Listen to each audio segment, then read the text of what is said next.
Sorry, simple diffusion नहीं होके, unicellular में सिंपल डिफ्यूजन हो रहा है, ऑल राइट, बट जो मल्टी सेलुलर है उसमें सिंपल डिफ्यूजन करके बॉडी के अंदर तक नहीं पहुंच रहा है, कुछ अलग पाइप सिस्टम रखा हुआ है। ऐसा क्यों?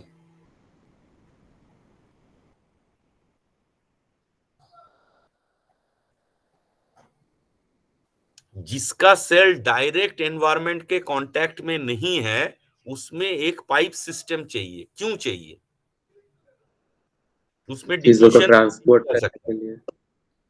Because diffusion is a very fast process, है ना? वाह, मजेदार बात है। तो डिफ्यूजन फास्ट प्रोसेस है? डिफ्यूजन फास्ट है ना स्लो है? Sir slow process. Slow process, तो उसका मेटाबॉलिक एक्टिविटी बर्बाद हो जाएगा। तो इसीलिए एक special, in the process of evolution, एक स्पेशल कुछ डेवलप करना चाहिए पाइप जैसा, जो उस जगह तक उसको पहुंचाने सके। क्योंकि डिफ्यूजन दो समस्या है, एक है they are not bathing with the environment, either air और वाटर। सेकेंड पॉइंट कि diffusion is a very slow process. बात क्लियर हुआ ये जगह को, सर्कुलेशन का जो वैरायटी है। नेक्स्ट जो पॉइंट ये लोग रेज किया है, that is complex organisms use body fluids, that is blood and lymph for circulation. तो ब्लड तो समझा, लिम्फ का क्या काम है? लिम्फ तुम्हारे बॉडी में कहां से फ्लो करता है? अरे पढ़े हो यार 10 में। सर अगर जो मटेरियल थोड़ा बाहर रह जाता है, लिफ्ट उसको कैरी करके वापस ब्लड में खोल देता है। यस, एकदम ठीक बोले, एकदम ठीक बोले। अच्छा, मैं और एक एग्जांपल देता हूं। तुमको एक लाठी लिया, दिया तुम्हारा सिर में एक डंडा मार के, डंडा मारने के बाद या पांव में, ठीक है, हड्डी में मारा उस ऐसा जगह में, ठीक, तुम्हारा वहां एक तो आलू बन गया। अब उस आलू बनने का कारण क्या है?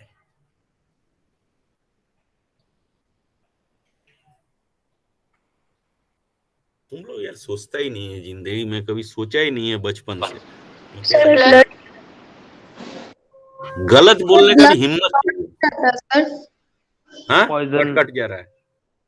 क्लॉट हो जाता है वहाँ पे। क्या हो जाता है? क्लॉट। क्लॉट हो जाता है। क्लॉट होने से तुमको बाहर से कैसे पता चलेगा? मान लो तुमको एक थप्पड़ तमाचा मारे कि क्लॉट हुआ या नहीं हुआ, हम बायोलॉजी टीचर, हमको कैसे पता चलेगा? हमको मारना ही है मान लो तुम्हारा क्लॉट कराने के लिए, तो हम माने कैसे समझेंगे कि मारने के बाद क्लॉट हुआ है? सर या तो सर वहाँ वो रेड हो बाहर से जाएगा या फूल जाएगा। वैसा हो जाता है। सर वो ब्लड का लाल रंग का हो जाएगा और रंग सर हटेगा नहीं।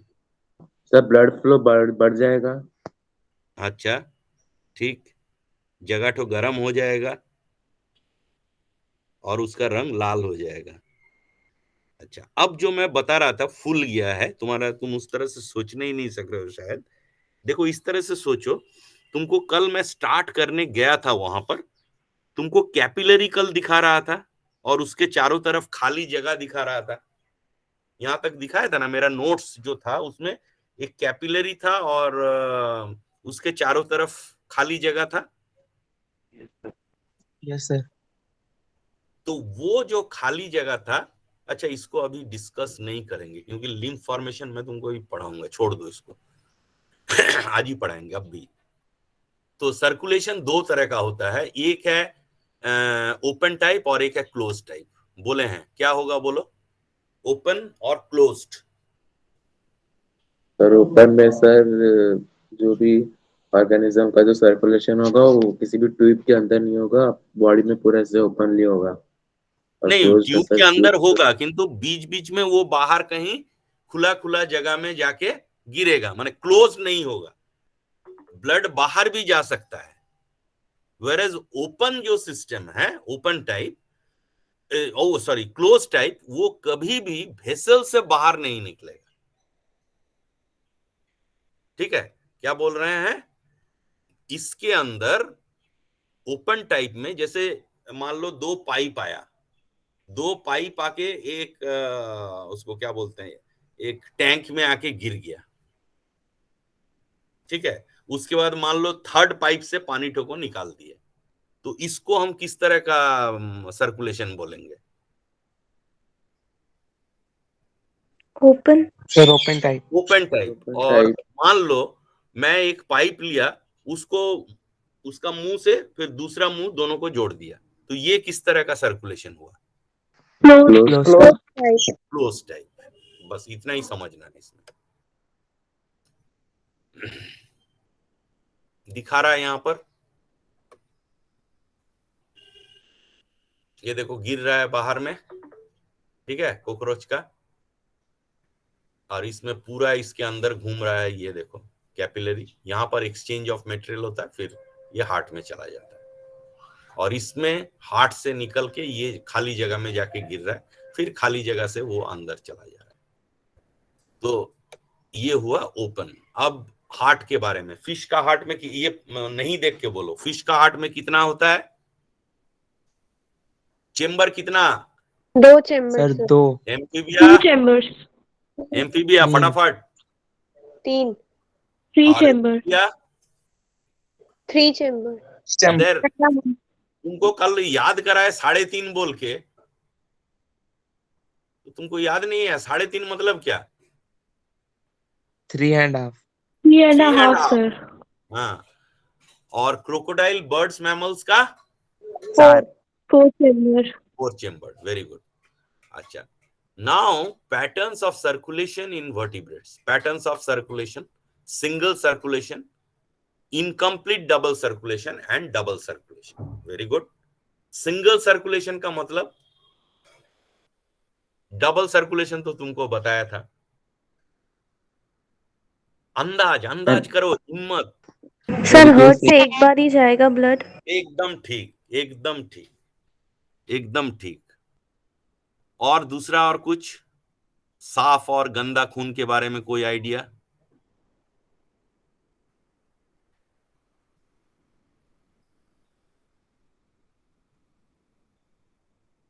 अच्छा ठीक है। Incomplete double circulation. Incomplete double circulation का मतलब है, ये फ्रॉग का देखो तीसरा चेंबर में, हाँ, यहां से निकला, कहां से निकला? राइट ऑरिकल से निकला, यहां लंग्स में एक्सचेंज हुआ, उसके बाद यहां पर गया। ठीक है, उसके बाद उसका जो वेंट्रिकल है वहां से वो पूरा बॉडी में चला गया। तो इसका जो ब्लड का क्वालिटी है वो कैसा होगा? हम लोग के जैसा एकदम साफ सुथरा होगा ना, वो गंदा खून होगा थोड़ा सा? सर थोड़ा सा गंदा होगा। गंदा होगा। खून होगा था। अच्छा, सर मिक्स होगा, मतलब वो हाँ, क्या मिक्स सकते हैं। ब्लड, एकदम ठीक बोले। हम लोग में एक बच्चों में छोटा सा एक डिजीज होता है, जन्मजात डिजीज, उसका वेंट्रिकुलर जो सेप्टम है वो कभी कभी इनकम्प्लीट रह जाता है बर्थ के समय, माने भरना कंप्लीट नहीं होता है। तो स्कूल में भर्ती होगा, क्लास 1 में आएगा, क्लास 1 में आने के बाद वो बच्चा दौड़ेगा दूसरा के साथ, दौड़ने के बाद वो हाँपने लगेगा, फिर डॉक्टर दिखाएगा। डॉक्टर दिखाने से डॉक्टर क्या बोलेगा? इसका हार्ट में छेद है। सुने हो तो ऐसा बात? Yes sir. यस हाँ, ये सर तब बचपन फिर, में बहुत होता है ये वाला। हाँ, उसके बाद उसको छेद को, माइनर ऑपरेशन है, बहुत बड़ा कुछ नहीं है, उस छेद को बंद किया जाता है, तब फिर उसका वो ताकत लौट के आ जाता है। ओके चलो, नेक्स्ट, सर्कुलेटरी पाथवे। 2 तरह का है रास्ता। हार्ट से बॉडी में जो सर्कुलेशन होता है उसको क्या बोलते हैं? Systemic circulation. और बॉडी से जो लंग्स में सर्कुलेशन होता है उसको क्या बोलते हैं? Pulmonary circulation. याद हुआ? Yes sir.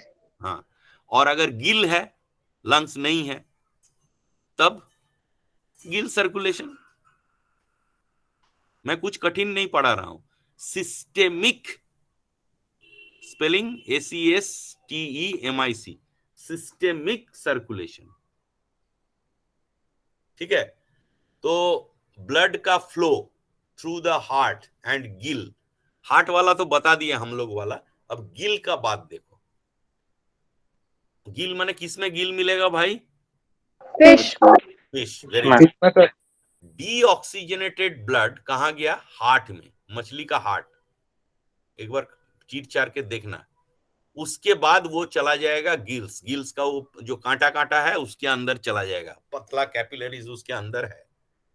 अब वो क्या करेगा? गिल्स सरफेस एरिया काफी बढ़ा देगा, एक एक डंडी बढ़ाने के बाद वहां पर पानी लेता है और छोड़ता है, तो उस जगह जो पानी आएगा उस पानी में ऑक्सीजन रहेगा, तो ऑक्सीजन का डिफ्यूजन होगा गिल्स के अंदर और गिल्स में ब्लड का ऑक्सीजनेशन हो जाएगा। ऑक्सीजनेशन होने के बाद वो फिर different parts of the body चला जाएगा, फिर डीऑक्सीजनेटेड ब्लड आएगा। ये किंतु 2 बार तुमको नहीं पढ़ना चाहिए। जो लोग फांकीबाज लड़का है, लोग एक बार में याद हो गया बात। तो क्या बोले? डीऑक्सीजनेटेड ब्लड कहाँ आएगा? हार्ट में। हार्ट। हार्ट में ही क्यों आया? पहले गिल्स में क्यों नहीं चला गया? बताओ। उसका गिल्स कहाँ होता है? हाँ, जस्टिफिकेशन, फिश का कोई भी चीज बिना हम नहीं जाने अलग बात है, किंतु जस्टिफिकेशन तुम लोग क्वेश्चन भी हो ऐसे ही टीचर को पूछा करो सब सर, फिश सब्जेक्ट। का गिल्स कहाँ होता है सर? फिश का, अरे फिश का गिल्स कहाँ होता है? लंग्स। सर फिश का लंग्स कहाँ होता है? उसका लंग्स नहीं होता ना, इसलिए हार्ट में पहले नहीं चले जाते हैं सीधा। नहीं, लंग्स नहीं होता है। नहीं, हार्ट में क्यों जाना जरूरी किया है? ठीक है, तुम्हारे केस में हार्ट में क्यों जाना जरूरी है? सर क्योंकि सर गिल्स से पहले ऑक्सीजन लेगा, फिर वो जो भी डीऑक्सीजनेटेड ब्लड फिर हार्ट में चले जाएगा, उसके बाद चला जाएगा। मेरे को रीजन तुम क्या दे सकते हो? मैंने इसलिए जा रहा है सर, ये चाहिए। उसका कारण है, धक्का कौन मारेगा? हार्ट का फंक्शन क्या है बोलो तो? पंप करना। पंप करना। उतना पतला पतला कैपिलरी से जब गुजरेगा तो धक्का चाहिए, तो नहीं तो निकलेगा कैसे? तो उसीलिए पहले हार्ट में जाना है, उसके बाद उसको कहाँ जाना है? गिल में जाना है। गिल्स में। हाँ एकदम, या लंग्स में, जो भी बोलो। अच्छा, ये वाला तो बोल चुके हैं तुमको। मिक्स्ड ब्लड होता है, जानते हो तुम लोग। और ये वाला हम लोग के केस में होता है blood vascular system, lymphatic system. Blood vascular system में heart, blood and blood vessels, artery, veins and capillaries, plasma and formed elements, RBC, WBC, platelets. Okay, then इसको डब्ल्यूबीसी को 2 भाग में बांटते हैं, ग्रैनुलोसाइट्स एंड एग्रेनुलोसाइट्स। एग्रेनुलोसाइट्स का मतलब होता है जिसके अंदर कोई ग्रेन्स नहीं रहता है। ठीक है ना, पढ़ाए थे इसको। और लिम्फोसाइट 2 तरह का होता है, एक है बी लिम्फोसाइट्स और दूसरा है टी लिम्फोसाइट्स। ये बता दिए थे, नोट्स में था 55% एंड 45%। प्लाज्मा कितना परसेंट होता है? ये रट्टा मार चीज है। प्लाज्मा कितना परसेंट होता है ब्लड का? 55%। 55%। लिखा हुआ था सर, स्टार्टिंग में लिखा हुआ था। हाँ, ये मेरा नोट का एकदम स्टार्टिंग में लिखा हुआ, इसलिए इसको ज्यादा तुमको चाटेंगे नहीं। ये भी लिखा हुआ है, इसको इससे ज्यादा इंफॉर्मेशन मेरे पास है, ये भी दिया हुआ है। अब ये वाला थोड़ा ग्रुपिंग थोड़ा बता देते हैं। Steiner and Wiener. अच्छा, ब्लड का जो ग्रुप होता है, कितना तरह का ग्रुप होता है ब्लड का? Main, not unimportant groups. A and A, B, A positive, B positive. हाँ ठीक है, A, B, मैं ये नहीं बोल बी रहा हूँ, positive, A B, rhesus AB factor और नहीं पूछ रहा हूँ, रेसस फैक्टर नहीं पूछ रहा हूँ, खाली ग्रुप बोलो। A sir B, A B positive और and negative. A, B, O। Sir 4। हाँ 4। अब जो है ये 4 है क्या, यही चीज मुझे समझाना है। ये कहाँ पाया जाता है क्या चीज? तो ग्रुप जो बोल दिए ए, इसको क्यों बोल रहे हैं ए? तुम गलती बोलोगे तभी हम ठीक से सुधारने सकेंगे। ए का मतलब क्या है? स्टार्टिंग में सबसे पहले। हाँ, सबसे पहले मैंने चीज तो है क्या? अच्छा ठीक है, मैं बता रहा हूं। इसको हम लोग बोलते हैं ABO blood grouping system and RH grouping system. यही 2 मेजर सिस्टम है जिसको कंसीडर करके हम लोग ब्लड ट्रांसफ्यूजन करते हैं। उसका भी कहानी है। ये लैंडस्टेनर जब शुरू में एबीओ ग्रुप पता लगा दिया, उसके बाद भी ब्लड ट्रांसफ्यूज करके देख रहा है कि आदमी मर जा रहा है क्लॉट करके। तब उसके बाद वो सोचा जरूर और भी कुछ लफड़ा है। तब वो पता लगाया, रेसस मंकी पर वो काम कर रहा था, तो वहां पर वो देखा कि एक प्रोटीन प्रेजेंट है, ठीक है, उसको रेसस फैक्टर बोलते हैं, इसीलिए इसको आरएच फैक्टर बोलते हैं, rhesus monkey protein. Okay, now अब ये ए है क्या? सर एबीओ ग्रुपिंग और आरएस ग्रुपिंग तो दोनों अलग अलग है ना? हाँ जी, हाँ एकदम, एंड आरएच ग्रुपिंग एकदम अलग अलग। अब ये पाया कहां जाता है, इसका घर कहां है एबीओ का? कोई बोलो, अंदाज अंदाज। Blood cell. जो आरबीसी में न्यूक्लियस होता है या नहीं होता है, पहले ये बताओ। नहीं होता है आरबीसी सर। में न्यूक्लियस नहीं होता except crocodile. Crocodile sir. Except camel. Crocodile sir. Camel. Sorry. Camel. Camel. Camel. अच्छा, पहला बात खत्म हो गया। दूसरा बात मेरा है, this A and B are nothing but a protein which is present in the cell membrane of your किसका सेल मेम्ब्रेन में प्रेजेंट है? RBC. RBC, which is present in the cell membrane of RBC. अगर उसमें ए protein present है तो उसको बोलेंगे ए group. अगर बी प्रोटीन प्रेजेंट है तो उसको बोलेंगे बी ग्रुप। अगर उसमें दोनों प्रेजेंट है तो उसको बोलेंगे ए बी ग्रुप। और उसके मेम्ब्रेन में अगर एक भी प्रोटीन इस ग्रुप का प्रेजेंट नहीं है तब उसको बोलेंगे ओ ग्रुप। कोई शक? सर फिर ये नेगेटिव पॉजिटिव कैसे आते हैं, मतलब? अभी नेगेटिव पॉजिटिव नहीं, अभी मैं तुमको केवल ए बी ओ इतना समझा रहा हूं, इसके बाद नेगेटिव पॉजिटिव बोलेंगे। ये समझ में आया? तो यस सर। ए किसको बोलेंगे? ए किसको बोलेंगे? यही लफड़ा होगा अभी थोड़ी देर में। ग्रुप ए वाले प्रोटीन को बोलेंगे। नहीं नहीं नहीं नहीं नहीं, वैसा करके बोलने से तो कंफ्यूजिंग स्टेटमेंट है।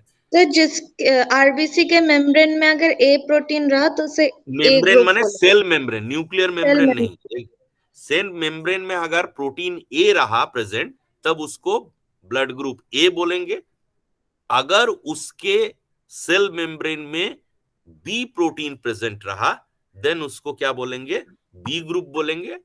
और अगर उसमें दोनों प्रेजेंट रहा, दिखा रहा है यहां पिक्चर से, तो उसको बोलेंगे ए बी ग्रुप। और अगर कोई प्रेजेंट नहीं है तब उसको बोलेंगे ओ ग्रुप। माने ए भी प्रेजेंट नहीं है, बी भी प्रेजेंट नहीं है। बस एक कहानी खत्म।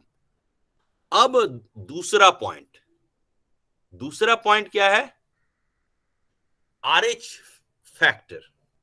ये लैंडस्टेनर एंड वेनर और एक साइंटिस्ट था, 1940 में ये लोग रेसस मंकी पर काम कर रहा था।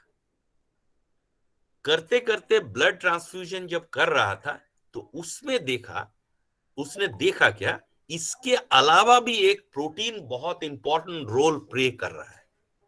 तो उसने देखा कि कुछ लोगों में ये प्रेजेंट है और कुछ लोगों में ये प्रोटीन एब्सेंट है। अब ये देखा किस ऑर्गेनिज्म में? Sir monkey. कौन सा monkey? Rhesus monkey. Rhesus monkey. तो अगर पॉजिटिव ये प्रोटीन प्रेजेंट है तो उसको बोलेंगे पॉजिटिव, अगर ये प्रोटीन एब्सेंट है तब उसको बोलेंगे नेगेटिव। बात समझ में आया? तो अगर मैं बोल रहा हूं ए पॉजिटिव, मतलब क्या हुआ? सर प्रोटीन प्रेजेंट है उसमें। कौन सा? वो दोनों का नाम बोलो। कौन सा प्रोटीन प्रेजेंट है, कहां प्रेजेंट है, ये है concept. Sir RH protein present है आरबीसी का मेम्ब्रेन में प्रेजेंट है। एक, और दूसरा हम बोले ए प्लस ब्लड ग्रुप है तुम्हारा, तो इसका मतलब हम क्या समझेंगे? सर टाइप ए प्रोटीन भी प्रेजेंट है आरबीसी के मेम्ब्रेन में। हाँ, टाइप ए प्रोटीन प्रेजेंट है और रेसस प्रोटीन भी प्रेजेंट है उसके सेल मेम्ब्रेन में। Very good. अब मैं बोल रहा हूं ओ नेगेटिव, इसका मतलब क्या हुआ? अरे लड़की लोग बोलो रे।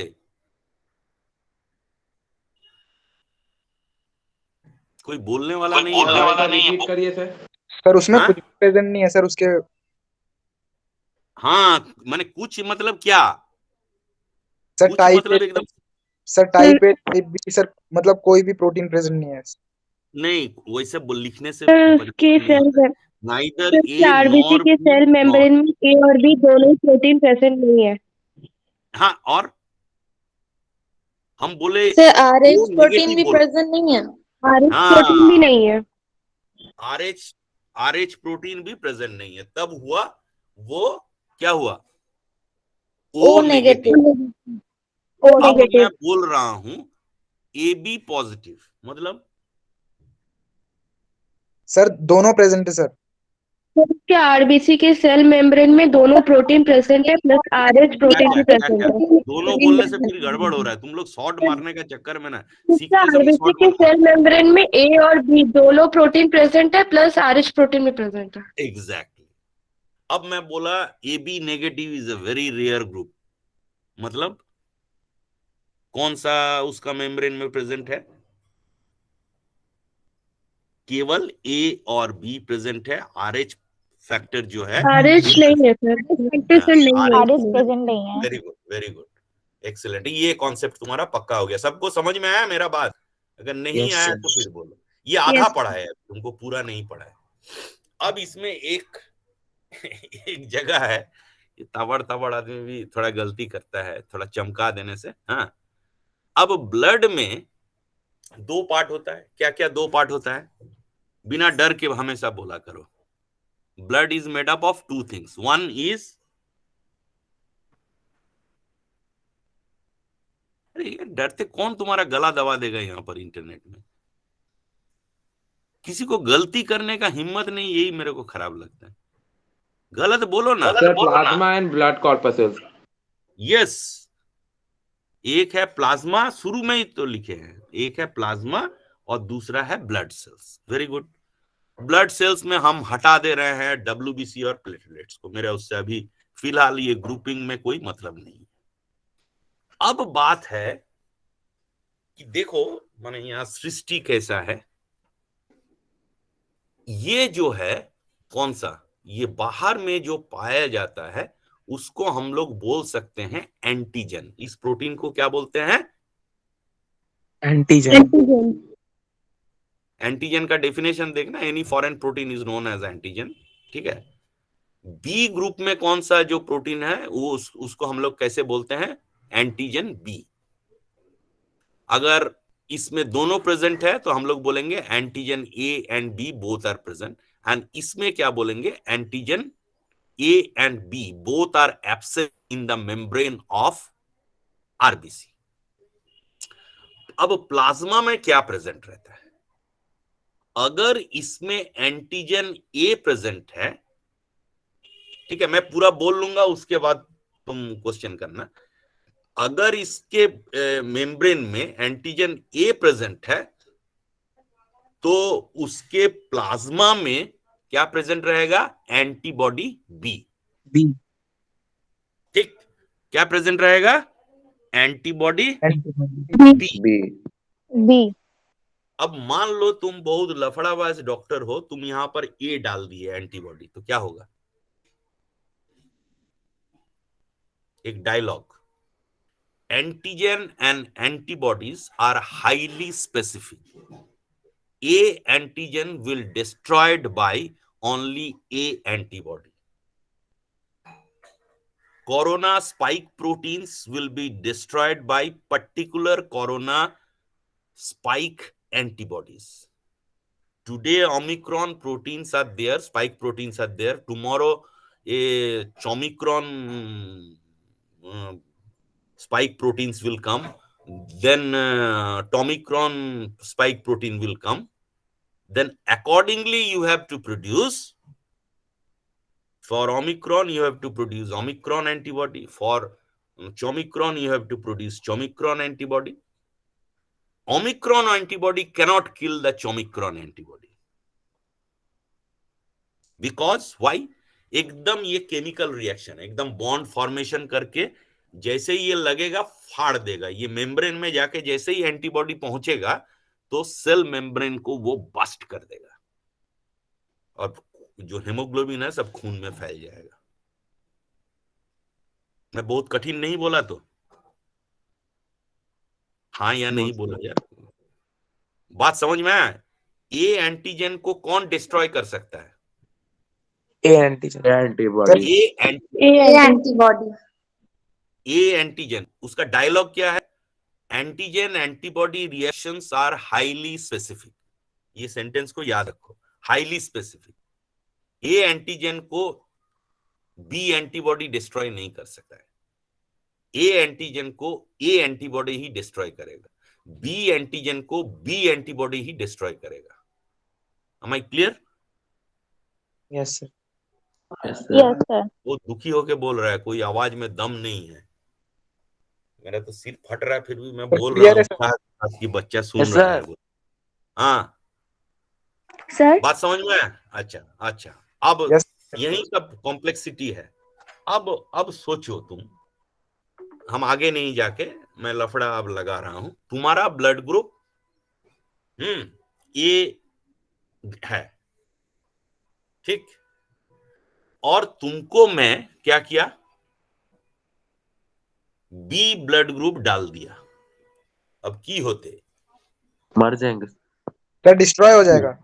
और वो तो सब समझ रहा है, तो बुढ़वा को बता देगा। तो तुम बायोलॉजी पढ़ के क्या बताएगा? ब्लड क्लॉट हो जाएगा। वो सब, ये सब अनस्पेसिफिक बात नहीं, घटना हमको बोलो साइंटिफिकली। सर डिस्ट्रॉय हो जाएगा सर ए एंटीजन। एंटीजन कहां पर कौन डिस्ट्रॉय होगा? जो मेम्ब्रेन में। हाँ, अगर हम एक सबसे इंपॉर्टेंट बात, एंटीबॉडी का मात्रा कितना होगा? 55% इज टू 45%? नहीं, अरे शुरू में तो पढ़ाया। एंड प्लाज्मा कितना होता है? 55%। अब जब तुम उसमें डाल दिए तो काफी एंटीबॉडी आ गया। कौन सा एंटीबॉडी आया? ए एंटीबॉडी आया। अब ए एंटीबॉडी कहां धमाल मचाएगा? Cell membrane of A antigen, मतलब आरबीसी को सब फाड़ना शुरू करेगा, अंदर का हेमोग्लोबिन सब बाहर निकलना शुरू होगा, बर्बाद हो जाएगा। ठीक है, ये तुमको एकदम देहाती भाषा में समझा दिया मैं। अब इसके लिए सब टेक्निकल टर्म है, एग्लूटिनिन, एग्लूटिनोजन, एग्लूटिनेशन, 3 टर्म है। एक है एंटीजन के लिए, एक है एंटीबॉडी के लिए, और एक है फटने के लिए। अब मान लो तुम क्या किए, बी एंटीजन वाले को, बी ब्लड ग्रुप को ए दे दिए, तो क्या होगा? वो क्या करेगा? कौन सी करते? अरे बुड़बक सब, तो दोनों फटते। दोनों कहां से फटेगा? ये फटने वाला चीज नहीं, तो केमिकल है, मॉलिक्यूल है। एंटीबॉडी तो एक तो मॉलिक्यूल है, प्रोटीन मॉलिक्यूल। ये फटेगा नहीं, इसको फाड़ देगा। जिसके ब्लड में डाले हो उसका ब्लड का जो आरबीसी है उसको फाड़ना शुरू करेगा। इसके ब्लड में है ये वाला, किंतु ये जैसे ही इसके ब्लड में पहुंचेगा, हाईली स्पेसिफिक एकदम बॉन्ड बना के उड़ाने शुरू करेगा। ठीक है, जैसे इंडियन आर्मी जब जसौर अटैक कर रहा था, एकदम हाथ से हाथ लगा के फाइट हुआ ना नाइट में, तो वैसे एकदम हाथ से हाथ लगा के तोड़ना शुरू करेगा। सर गलवान में था शायद। अरे यार गलवान कहाँ, सब लड़ाई कहाँ देखा है तुम लोग? गलवान फलवान में टेक्नोलॉजी आ गया। जब आदमी खाली हाथ लड़ता था तब का बात करो, उसको वीरता बोलते हैं। झूठा डायलॉग बाजी और ये से थोड़ी ना होता है सब। गलवान में बहुत बाद का बात है, उससे पहले 67 में मार के ऐसा भगाया था ना इंदिरा गांधी के समय में, वो कभी हिम्मत नहीं किया था। 62 वार माने it was a technical blunder from the defence minister, and एक नालायक चमचा टाइप का आदमी था, कॉल बोल के, बिपिन चंद्र पाल। ना पॉल नहीं थे, कॉल कॉल कश्मीरी, ये चीफ ऑफ आर्मी। और वहां से जो सरदार जी था फ्रंट में, उसको हटा के खुद वहां चला गया। और 3-4 दिन बाद उसका, और तुम लोग को क्यों देशभक्ति का कहानी सुनाए। अच्छा चलो, अब बात समझ में आया? तो कुछ समझ में आया कौन किसको मार रहा है, यस सर। क्यों मार रहा है? Yes, sir. Because antigen and antibodies are highly specific. अब इधर चलो, अब देखो यहां पर ये बना दिया, मैं 2 समझा के अब चल रहा हूं। ब्लड ग्रुप ए बी, इसमें एंटीजन क्या है? A B Neil. ये सब जगह मिलेगा ये चार्ट, कोई विशेष नहीं है। इसके प्लाज्मा में क्या मिलेगा? जिसका ब्लड ग्रुप ए है उसका प्लाज्मा में क्या मिलेगा? B anti antigen anti B नहीं बोलोगे तुम, पूरा बोलोगे, अभी उतना पंडित नहीं हुआ। एंटीबॉडी बी, ठीक है। उसके बाद है एंटीबॉडी ए, और जिसके पास ए बी है उसका सर प्लाज्मा कोई में भी क्या मिलेगा? एंटीबॉडी नहीं है। नहीं मिलेगा सर। कोई भी एंटी, अगर रहेगा तो रह ही नहीं सकता है। अगर रहता तो एंटीबॉडी, सॉरी एंटीजन ए भी तो उड़ जाता है ना। तो इसीलिए इसके प्लाज्मा में कोई एंटीजन, सॉरी क्या है, एंटीबॉडी नहीं है। और ओ ब्लड ग्रुप में क्या है? सर दोनों एंटीबॉडीज। एंटी ए और एंटी बी दोनों। एंटीबॉडी ए एंटीबॉडी बी दोनों। Very good, very good. अब एक बात और, जिस जगह में आदमी फंसता है, मैं भी फंसता हूं, किसका एंटीजन और किसका एंटीबॉडी। अभी तक तो तुमको पढ़ाया मैं जो, वो एंटीजन एंटीबॉडी रिएक्शन होता है। अब मेरा अगला क्वेश्चन है कि किसका एंटीजन कंसीडर करेंगे और किसका एंटीबॉडी कंसीडर करेंगे।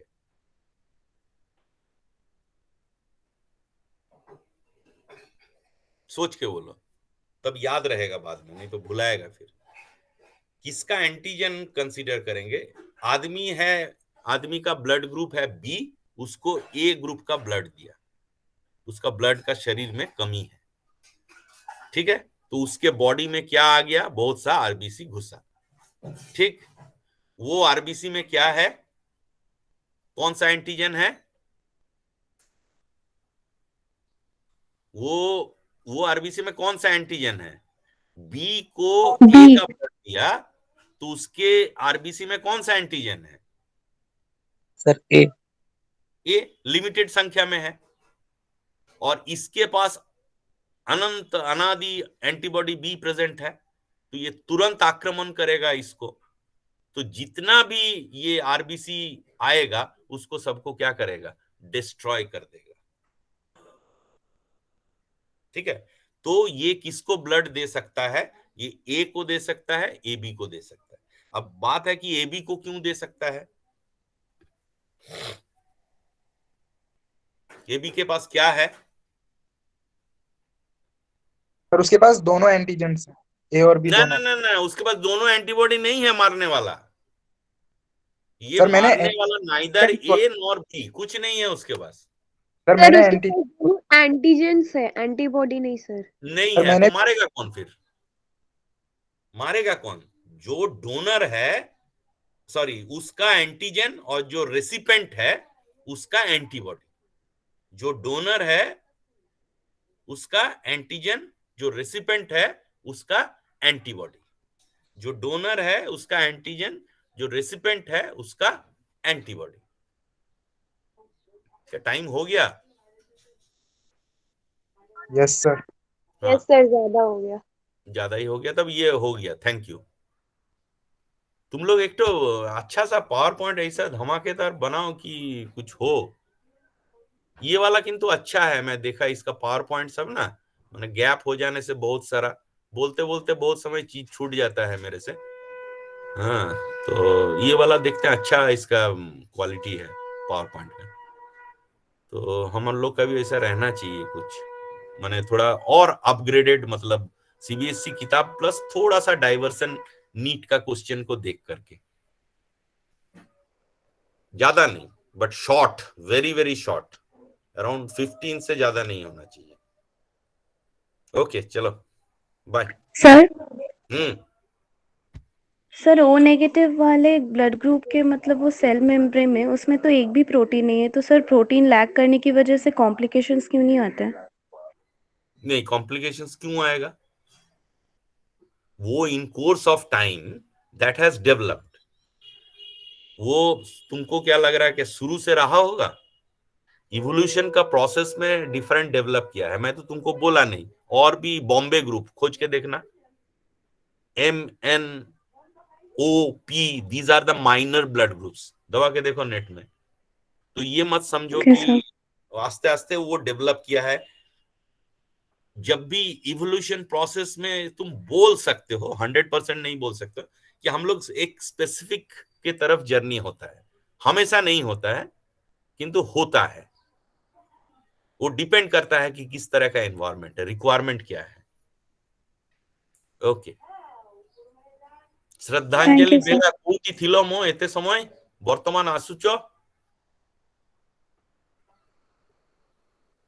श्रद्धांजलि बेरा एते देरी रे का एंजॉय कलो? और आपको उड़िया भी आता है? और क्या सुनेगा बोलना। चलो ओके बाय। साउथ इंडियन कोई लैंग्वेज नहीं आता, चेष्टा मैंने मौका ही नहीं मिला कभी लाइफ में। Okay bye. Thank you sir. Bye sir. Thank you sir. Thank you sir. इसका आवाज जोर से